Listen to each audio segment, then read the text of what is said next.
하태경 이 사람은 배신을 하다 보니까 배신 쪽으로 넘어가면 발언이 굉장히 세지고요. 뭐 그런 측면도 없잖아 있지만 하태경 의원이 이야기한 게 좀 재밌어가지고 하나 가져와 봤는데 서석구 변호사 있잖아요. 전형적인 일베형 변호사. 서석구 변호사가 헌법재판소에서 이렇게 이야기를 했다는 거예요. 광화문에서 열린 대규모 촛불 집회에서 경찰 113명이 부상당했고 50대 경찰 버스가 부서졌다. 이 말로 뉴스가 시작되는 게 아닙니다. 톡이나 텔로 세월호 유가족 폐미핫한 거 돌잖아요. 말도 안 되는 정보들이 돈다고.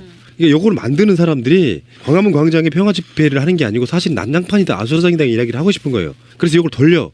그래서 이 이야기가 어디서 나온가 봤더니 실제로 헌법재판정에서 변호사가 한 말이라는 거예요. 서석구는 그래서 일베라고 제가 칭하는 거거든요. 헌재에서 그걸 받아주든 안 받아주든 말도 안 되는 거짓말을 계속 밀어놓고 있지 않습니까? 저번에 왜 그 촛불 집회 미국 위성 사진으로 봤더니 몇만 명밖에 안 되더라도 이 서석구 입에서 나온 거거든요. 거의 사실이 돌 때 그냥 도는 게 아니고 일반 그 지지자들 입장에서는 헌법재판소에서 서석구 변호사가 그것도 대통령 변호사가 거짓말했겠냐? 그걸 믿고 그것이 기본이 돼서 돈다는 거예요. 박근혜 지지율을 올리기 위한 어떤 방식으로 이런 식으로 가면 안 된다는 그 하태경의 주장이라고 좀 보면 되죠. 아니 근데 서석구 이 사람은요 가령 일베 사이트 같은 데에서 온갖 거짓말을 뭐 하는 거야 그렇다 치는데 아니 뭘 믿고 헌재에 가서 이런 거짓 뉴스를 사실인 양 그렇게 얘기를 한 걸까요? 그러니까 저는 이게 굉장히 사회가 양분화되고 소위 박사모 아이들이 반격을 시작하고 있는 상황에서 어쨌든 국정원이나 기관원들이 제공한 자료를 가지고 페이크 기사들을 많이 써나간다는 거죠. 지금 대선이 임박해지면서 페이크 기사들이 굉장히 많이 쏟아지고 있고 이 페이크 기사들이 의도적으로 작성. 서석구가 예를 들면 서석구가 헌재에 가서 발언할 것을 미리 이틀 전이나 하루 전에 페이크 기사로 써서 서석구가 헌재에 가서 그 기사를 인용하는 방식으로 지금 이게 프레임이 이렇게 만들어져 가요. 그래서 지금 페이크 기사가 사실은 범죄냐 아니냐의 문제 논쟁이 사회적으로 곧 도래될 겁니다. 그런데 어쨌든 페이크 기사를 사주해서 그걸 가지고 미끼로 헌재에 가서 발언을 하더라도 이거는 찌라시 아닙니까? 그러니까 찌라시기 때문에 반드시 이거는 확인을 한 다음에 헌재에 가서 발언을 해야 된다는 겁니다. 그런데 이 서석구는 의도적으로 이 페이크 기사나 찌라시 우리가 말하는 찌라시를 갖고 가서 그거를 근거로 헌재에서 주장해 버리는 겁니다. 그러면 다시 그 헌재의 주장 내용을 갖고 소위 박사모 유사 단체들이 그거를 다시 홍보물을 만들어서 또 배포해 버리는 이게 지금 계속 순환 과정을 거치면서 자기들까지 집단 극화 현상까지 벌어지고 있는 거예요. 그러니까 얘들이 JTBC 가서 들이받고 이제 막 문재인한테 테러하고 하는 정당성을 바로 이런 페이크 기사나 헌재의 주장하는 서석구의 주장을 갖고 사실화시켜버리는 정말 무서운 프레임이 지금 웃기지 않아요? 예, 예. 서로 그런 식으로 그렇죠. 예, 윈윈으로 가는 거죠. 근데 거기에는 분명히 누군가가 설계자가 저는 있다고 보는 겁니다. 그게 예를 들면 노동당 신문 같은 경우의 사건이 바로 그 사건이죠. 만약에 그게 궁서체가 아니었으면 밝혀지지 않았잖아요. 만약에 그 시체를 북한 노동당 신문 그 시체하고 똑같이 했더라면 누구도 그거를 찾아내지 못했어요. 그렇죠. 무슨 사건이에요? 노동당 신문이 뭐예요? 노동신문? 우리 집회 때 노동신문이 집회에서 돌아다니고 그걸 주장하고 있다고 그들이 그게 이게 노동신문이 그 북한 노동신문이라고 해서 나왔는데 그 글씨체를 보니까 한컴에서 작성된 거예요. 누가 만든 거예요. 궁서체 이렇게 그러니까 놨던 거죠. 문제는 헌재에서 대통령 변호인이라고 하는 자가 버젓이 거짓말을 하고 있으면 헌재는 그 변호사 배척해야 되는 거잖아요. 헌재는요, 이렇게 가서 본 기자들 말에 의하면 이런 너무 뻔뻔한 거짓말이라든가 아니면 최순실이 이제 아니다라고 이제 부인을 하면서 그거 왜 나한테 물어보냐는 둥 막 이런 식으로 하는 거에 대해서 사실 좀 약간 그 표정 관리를 못할 정도로 우습게 살짝 웃는다는 거야. 웃으면 안 되지. 자기들이 남이 웃어도 안 되는데 거기 헌재 법정에 재판관 자리에 있는 사람이 웃으면 절대 안 되잖아요. 근데 억지로 웃음을 참는 듯한 그런 표정들이 많이 포착이 된다는 거예요. 얼마나 가짜겠어 솔직히. 근데 이런 식의 말도 안 되는 주장 같은 것을 할수록 솔직히 말하면 헌재의 시계는 더 빨리 돌아간다라는 생각이 들어요. 근데 어쨌든 저도 모 방송에서 공개한 최순실 음성을 직접 들어봤는데 굉장히 영리하더만요. 똑똑하다는 똑똑하고 거죠. 목소리가 똑똑하고 영리하고 조목조목 반박합니다. 그걸 왜 저한테 물으십니까? 그리고 자기한테 불리한 건 그건 고영태가 작성해서 제 책상에 올려놓은 겁니다. 이렇게 얘기를 하면 정확하게. 그래서 저는 그 문서를 보지 못했습니다. 나와 관계없습니다. 다 고영태가 저를 모략할 목적으로 책상에 올려놓은 겁니다. 제 책상에 올려놨다는 그 문건들을 그렇게 얘기를 조목조목 합니다. 굉장히 연습하고 또렷또렷 목소리가 굉장히 또렷하더라고요. 또렷또렷 이렇게 대응 논리를 대응 거 보면 굉장히 지난한 연습을 통해서 했다. 왜 그러냐면 문서를 볼 수가 없는데 상대의 질문이 뭐라고 나올지 예측해야 되거든요. 유도신문을 하기 때문에. 근데 그 예측을 정확히 하고 모릅니다. 안 했습니다. 대통령 모릅니다. 나는 글을 본 적 없습니다. 그리고 그 서류를 들이대니까 그럼 고영태가 작성해서 제 책상에 올려놔서 저는 안 봤습니다. 이렇게 되어버립니다. 네, 굉장히 프레임이 지능적으로 짜져 있다. 이렇게 보시면 돼요. 그러니까 서석구 발언이 그냥 즉흥 발언이 아니라는 거예요. 제가 그 얘기를 좀 하고 싶었는데. 모자라서가 아니다. 예, 기획된 거다. 기획된 겁니다. 이 가짜 뉴스, 페이크 뉴스에 대해서 지금 사실 우리가 우리나라에서만 바라보고 있는데 전 세계가 지금 이 가짜 뉴스하고 전쟁을 치르고 있어요. 트럼프가 당선된 데에 상당한 기여를 했다는 거죠. 예, 이런 뉴스가 있어요. 트럼프의 그 책사가 운영하는 브레이트 바트라는 극우 백인 우월주의 그 계통의 신문에서 독일에서 벌어졌던 시위를 얘기하면서 뭐 과격하고 뭐 불을 지르고 교회가 불이 탔다 막 이런 그 가짜 뉴스를 만들어낸 그런 것도 있고요. 실제로는 그 미국의 그 유명한 워싱턴 포스트에서도 이게 고의적인지 아닌지 모르겠는데 고의일 것 같아요. 가짜 뉴스를 만들어냈어요. 지난 대선 기간에 미국의 대선 기간에 러시아 해킹 세력이 미국 버몬트주 전력망에 침투했다 뭐 이런 뉴스가 가짜 뉴스로 판명이 났고요. 그 다음에 이탈리아에서도 그 야당 당수하고 앵커가 서로 막 고소전을 치르고 있어요. 가짜뉴스 때문에. 그다음에 인도네시아에서는 전담기관까지 만들었어요. 가짜뉴스를 처벌하기 위한. 그리고 우리나라에서는 이번에 좀 우려스럽기는 한데 선관위에서 이 가짜뉴스에 대해서 대응을 하겠다고 하면서 페이스북하고 트위터에 업무 협조 요청을 했어요. 네이버 다음까지. 이 가짜뉴스라는 거는 신비님하고 다 말씀하신 것처럼 이게 우연히 만들어진 오보가 아니고 굉장히 기획된 뉴스들이 상대방을 헐뜯고 상처 주기 위해서 만들어내는 뉴스다라는 거거든요. 그래서 독일 같은 경우에도 가짜뉴스로 해서 상대방을 타격을 주면 5년 이하의 징역에 처하고 뭐 이런 법이 있어요. 저도 우리 방송에서 속아서 한번 삭제를 요청한 적이 있어요. 알겠습니다. 예, 전청래도 속고 네. 다 속았습니다. 네. 이번 안희정도 속고 사과까지 했죠. 공식으로. 예, 그거 다 속았습니다. 굉장히 조심해야 됩니다. 표창원 의원의 공직 65세 정년론에 대한 이야기를 한번 해보겠습니다. 하도 나이 드신 분들 특히 반기문 같은 사람들 들어와서 벽에 똥 바르고 다니시니까 표창원 의원 입장에서는 좀 빡이 더운 거야. 일반 국민들은 65세 되면 다 정년 퇴직하고 그러는데 왜 정치인들만 그러느냐. 여기서 나온 시작된 거라고 보는데 그러니까 이제 같은 당에 계신 노인 몫의 최고위원이신 송현섭 최고위원이 발끈했어요. 노인 무시 발언 유감이다 이렇게 된 거란 말이에요. 아, 이분은 81세시네요. 그런데 저는 물론 이건 위헌적인 요소가 다분한 이야기지만 논쟁의 여지는 있다고 봐요. 표창원 의원이 사실 너무 튀어버린 측면도 없지 않아 있죠. 너무 튀어버린 거야 이게 지금 사람에 대한 차별이잖아요. 정치인은 또 일반적인 사회 영역과 다르기 때문에 거기에 연령 제한을 둔다는 것은 여러 가지로 문제가 있을 수 있지만 너무 튀기는 했지만 어느 정도 보면 타당한 면이 없잖아 있어요. 국민들 눈높이에서만 보면 왜 니들만 특권을 누려 이렇게 이야기할 수도 있다고 보거든요. 그러니까 과거의 노인은요 사회적 약자이고요. 뭐 건강상으로 보나 뭐 그렇게 약자 취급 내지 대접을 받았던 것이 맞는데요. 지금 이 사회가요 기득권을 가진 사람들이 그 다음 세대에게 무엇인가를 물려주지 않는 그러니까 지금 평범한 사람들에게까지도 보면은요 자산의 상당 부분을 다 5, 60대가 선점을 하고 있고 젊은 뭐 20대, 30대 사람들은 자산 형성 자체가 거의 불가능한 지경에 이르러 있잖아요. 그렇기 때문에 결국은 젊은 세대는 이 그 어떤 자산을 가지고 있는 그 부모 세대에 이상한 방식으로 종속될 수밖에 없는 그런 상황에 놓여 있는 것도 사실이에요.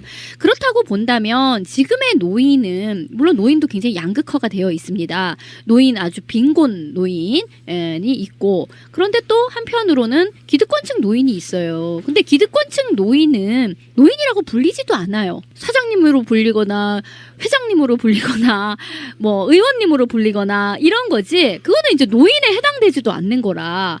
그러면 그 지금 이 정도의 뭐 건강과 심지어 온갖 이번에 드러난 계속해서 육체를 젊게 하는 온갖 현대 의학의 그런 혜택을 누려가면서 자신의 기득권을 꽉 쥐고서 그 다음 세대를 이월하지 않고 있는 이런 사람들에 대해서는요, 뭔가를 좀 제한하거나 이렇게 이 사람들에 의해서 계속 독점되는 방식은 좀 내려놓게끔 하는 것도 필요하지 않나라는 생각이 드는 거예요. 언론에서 특히 이제 제가 뭐 실명을 거론해서 좀 미안하긴 한데 손석희 앵커가 진행하는 뉴스룸의 그 팩트 체크에서도 한번 다뤘어요. 그런데 거기에서 보면 표창원 의원이 나이를 갖고 연령 제한을 얘기한 거에 대해서 팩트 체크를 하는데 위헌적인 요소가 다분하다라는 그 결론을 내렸고요. 그거는 맞는 말씀 같아요. 나이를 제한을 둬서 피선거권을 박탈한다라는 거는 위헌적 요소가 굉장히 다분하고, 이거에 대해서 최민희 전 의원이 트윗에 그런 글을 남겼어요.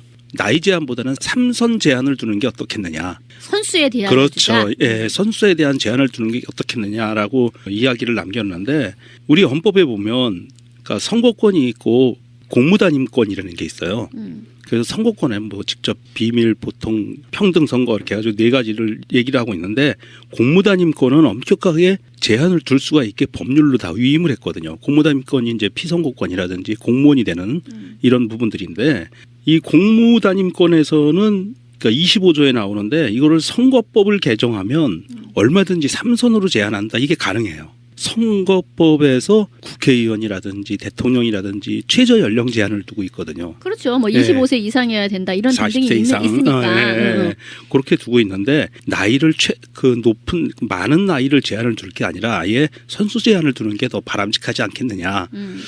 저는 이게 더 현실적이지 않나 하는 생각이 들더라고요. 18세, 17세 선거권 요구하는 사람들이 반대로 어르신들한테 선거권을 박탈한다는 이런 개 같은 주장은 결국은 어떤 현상이 벌어지냐면, 그건 비선거권이죠. 그러니까요. 그러니까 어쨌든 지금 차라리 그렇게 주장할 바에야 대통령을 40세인가요? 45세인가요? 40세요. 예. 네, 40세로 제한한 거를 차라리 풀어라, 이렇게 긍정적으로 가야 되는 건데, 이 표창원은 말 한마디가 만약에 본 레이스에서 나왔으면요, 더불어민주당 훅 가버립니다, 한 방에. 역풍을 맞는다. 예전에 한 번 있었죠. 이런 건 주장할 필요가 없습니다. 단지 뭐가 문제냐면, 제가 얘기하지만 고비용 저효율 정치가 문제이기 때문에 정치 구조를 어떻게 만들 거냐의 문제를 차라리 들어가는 것입니다. 그러니까 젊은 층이 어떻게 대거 정치에 쉽게 참여할 수 있는 제도를 만드느냐의 문제가 걸려 있는 것이고, 그게 바로 중선거 구제나 국회의원 비례대표를 늘리거나 등등을 해서 종합적으로 이렇게 해서 세대 교체를 이루어지는 방식을 내놔야지, 그냥 딱 노인들 하면 저 이해 가요. 지금 김기춘 나이가 76인가 되고요. 더불어민주당의 김기춘이 70 김종인. 네, 김종인 79인가 되고요. 장난 아닙니다. 다 70대 이상이에요. 지금 그럼요. 논쟁에 있는 사람들이. 노인을 위한 나라야. 그런 말이 나올 수는 있어요. 그런데 이게 사회적으로 굉장히 기성세대한테 몰려있는 경제적 부가 있기 때문에, 또는 정치라는 것이 사실은 굉장히 오랫동안 밟아야만 할 수 있는 것으로, 그다음에 그것이 예를 들면 말이죠, 서울대를 나오거나 연고대를 나오면 어렸을 때도 할 수 있어요. 그러나 그 이후에 학벌을 가진 사람들은 굉장히 지난한 과정을 밟아야 국회의원 한번 닿듯 맞듯 한단 말이에요. 그러면 아까 제가 얘기했던 현장에서부터 꾸준히 20, 30년간 노력해야 60대나 50대 가서 배지 난단 말이에요. 예? 그러니까 이런 정치적 구조를 완전히 파괴하는 대안을 내놔야지, 그냥 특정 계층을 공격하는 걸 내놓으면 박사모나 이런 사람들이 주장한 것과 다를 게 뭐 있냐는 거예요. 제발 이 민감한 선거철에는 이런 톡톡 튀는 발언 좀 하지 말았으면 좋겠다. 예. 근데 맞는 말씀이세요. 그러니까 좀 더 공정하게 경쟁을 할 수 있고 문턱을 낮추는 방식으로 어떤 기득권이 자연스럽게 해체되는 방식을 취하는 해체가 것이 아니라 이게 흘러내려오게끔 해야 되는 흘러내려오게끔 거죠. 만드는 방식을 취하는 것이 맞지, 이제 어디를 제한하면, 아까 말씀드렸듯이 노인은 이런 기득권 노인만 있는 게 아니라 사실은 굉장히 많은 노인들은 빈곤 노인 계층으로 지금 놓여져 있는 거잖아요. 그런데 우리나라에서도 늘 이제 나오는 이야기가 계급으로 자신을 정체화하지 않고 계층으로 자신을 정체화하는 경우가 많기 때문에, 이런 이야기가 나오면 사실은 기득권층이 전혀 아닌 빈곤 노인 계층에서 이 노인에 대한 자기 정치화를 통해서 어마어마한 젊은 것들이 이제는 드디어 나를 고려장을 시키려고 하네라고 생각하면서 이렇게 더 신비님이 얘기한 것처럼 어떤 역풍을 맞을 그런 가능성도 있는 것 같아요. 근데 아까 말씀하신 삼선 제한에 대해서는 긍정적으로 봐야 됩니다. 지금 지자체장들도 삼선 제한을 두고 있지 않습니까? 네. 그런 면에서 봤을 때 국회의원들만 뭔가 자기들 간에 모든 혜택을 다 누리고 있는 측면이 있거든요. 맞아요. 법을 만드는 것이라서. 삼선 이상 제한하자고 하는 거에 대체적으로 동의하시는 분들이 꽤 많아요. 왜 그러냐면 실제로 4선 이상 넘어가고 뭐 5선, 6선 하시면은 법안 발의 건수가 일단 확 떨어져요. 그러니까 군대로 따지면 딱 그거더라고요. 초선 때 정말 열심히 하는 1등병, 2등병 느낌이고 재선쯤에야 뭔가 아는 상병 느낌이고 그래서 그것을 꽃을 피우는 게 3선 정도가 딱 맞고요. 4선 이상 넘어가면 다는 아니에요. 근데 관행적으로 본능적으로 일하는 동력이 떨어지는 건 사실이다. 지금 평가들을 다 하고 있더라고요. 동력은 떨어지고 부정부패에 연루될 가능성은 더 그렇죠. 높아지죠. 근데 특히나 국회의원 같은 경우에는 그 이제 지역을 기반으로 또 하고 있기 때문에 지역 토호라든지 이런 쪽과의 어떤 연계 이런 거는 훨씬 더 깊어진다고 볼 수가 있는 거죠. 정몽준이 8선을 하면요. 4, 8에 32. 32년 동안 국회의원을 해먹는 거예요. 직업이 국회의원인 근데 거지. 잠깐만요. 삼선 제한의 함정이 있어요. 그러니까 3선을 연달아 연이어서 하고요. 한 해 쉬었다가 다음에 또 나올 수 있습니다. 그 대안이 안 돼요. 그러니까 그건 기술적으로 이제 어떤 방법을 만들면 되니까. 그러니까 3선까지만 하고 그게 사실은 국회의원이 어떤 보수직이 아니고 명예직으로 저는 가야 된다고 보거든요. 그러니까 국가에 봉사하는 개념으로 가야지 권력 개념으로 가니까 그걸 유지하려고 뭔가 부정부패가 생기는 아니 제가 거잖아요. 그 얘기가 지금 염려스러운 거예요. 국회의원이 봉사직이나 정치인으로 가면 안 된다는 일꾼이어야 된다고. 과도한 정치를 해서 문제라. 그러니까 우리가 주는 월급만큼 일을 하라는 겁니다. 일을. 그러니까 정치인이고 봉사면요 권한을 누린단 말이에요. 그래서 정치인들이 지자체나 정치인들이 이제 더 이상 정치인은 빠지고 실제로 독일처럼 지자체장 우리가 월급을 준 국민이 월급을 준 대행자의 역할을 해야 된단 말이에요. 과하게 정치함으로 인해서 뒷정치가 일어나고 정치 몰입애들이 만들어진다란 말이에요. 그러니까 월급쟁이의 정치인이 필요한 거예요. 지금 대한민국은 성실하게 일할. 그러니까 그런 측면에서 봤을 때 저는 국회는 한두 가지가 지금 개선돼야 될 게 아니에요. 일단 소환제를 해야 되고요. 그다음에 주민소환제? 네, 주민소환제 국회의원도 빨리 지금 제도 만들어야 되고요. 삼선 그것도 제한하는 게 맞습니다. 근데 한 번 쉬었다가 못하게 만들어야 돼요. 그러니까 그런 그건 되고 그다음에 소위, 그다음에 지금 가장 대한민국의 입법부가 지금 심각한 문제가 행정부가 법을 발의할 수 있어요. 맞습니다. 어디 전 세계에 그런 경우가 있습니까? 맞습니다. 예. 그러니까 뭐냐면 그래서 몰약이 생기고 정치 몰입이 생기는 거예요. 아무리 정치인이 아까 1선, 2선, 3선 얘기 나왔는데 1선 국회의원들이 법안 내면 1선처럼 봐요. 그 법안을. 근데 3선이 같은 법안을 내잖아요. 굉장히 무거워요. 그래가지고 상임위를 가면 어떤 현상이 벌어지냐면요. 3선이 낸 거는 굉장히 묵직하게 다뤄주고요. 상임위에서. 1선이 내면 그냥 무시해버려요. 그리고 차관이 와서 반대하면 할 수가 없어요. 그런데 삼선 같은 사람이 오잖아요. 그러면 상임위 있기 전에 이제 차관들 장관들 앉아 있잖아요. 상임위 자리에. 그러면 가서 한 바퀴 쭉 잘 좀 봐주지 하고 가면 통과돼요.